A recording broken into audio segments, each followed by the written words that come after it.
Joe, thanks for your time this morning. First of all, let's look back at your successes.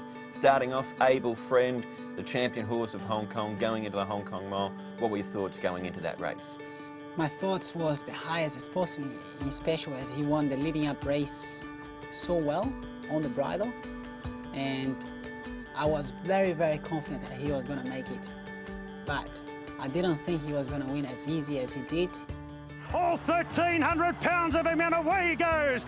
Able Friend from last has put pay to them quickly. Gold Fund resiliently battling on for second, but Able Friend bolts up for Joao Moreira. When I look at the screen and I look around me, I didn't see horses not even closing up, not even their shadows. I knew we were on the way to the moon, so I was delighted. And when you got off the horse, you said that he's the best you've ever ridden. Do you still maintain that Able Friend's the best horse you've ridden in your career? I do. Even if there is some horse that I have ridden which gets very close to his standard as the #1 horse, but I believe he would have to be the #1 horse on my list. And then you quickly back that up with Designs on Rome. You and Military Attack came with your runs together in that race. It was a great battle between the two horses. On the line, did you think you'd won? I thought, but I knew it would be very close. Criterion in front, at Military Attack descending on the scene. Designs on Rome the outside, he's in for the fight. Wow, they hit the line and Designs on Rome beat him. I could feel like he had his stride, and he was like, my body in particular was just a touch ahead of the other rider on my inside, which was Zach Burton.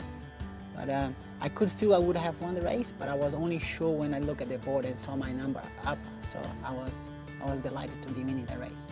Then going back to last year, 2015, Penophobia had good lead-up form going into that international sprint, but on the Thursday before the race, when you saw gate 14, it must have been a bit disappointing. Oh, for sure. When we saw the worst gate of the gates, I was quite disappointed, but I knew he had form. I knew he was good enough to be competitive. He just needed things to go his way, which did. Just being out of the gate like how we've done, I knew I was going to be able to cross quickly and hold them back. He just kept running strongly to the line because he didn't have a very hard time for the first half of the race. And for that, he was able to carry on up into the line. As I said, he was a very nice horse to me, and he's definitely got a place into my heart. Penophobia in front, Gold Fund can't reach him, and Penophobia all the way in the sprint defeats Gold Fund and not listening to me. It's the biggest day of racing here in Hong Kong. You're the main man as far as the riders are concerned. How do you prepare for a big day like this? Is it just a normal meeting for you? What do you do in the lead up to it? It's a normal meeting. I can't just complicate. I can't just put more stuff on myself and put too much things on our mind. Obviously, I'm doing homework, I'm doing our own physical stuff to make sure we feel good when it comes to the race. I try not to get too many rides, light rides on the day, to don't burn myself before the race. I'm just hoping that I get everything well set up on my mind, have a good talk with the connection and absorb as much information as possible, and to the race we go. And when you're riding a horse like Able Friend, who's one of the most popular horses here in Hong Kong, you're moving into the barriers for a big race like the Hong Kong Mile. What are the sort of feelings going through your body at that time? During that time, I feel as normal as any other race day. But before that, like a week before, when I start thinking about it, building up tactics and things on my mind, is when my heart starts bumping a bit quicker. Even when I lie down on the bed at night, I start thinking about the race, how it can fall apart. My heart, and I feel that cooling in my stomach.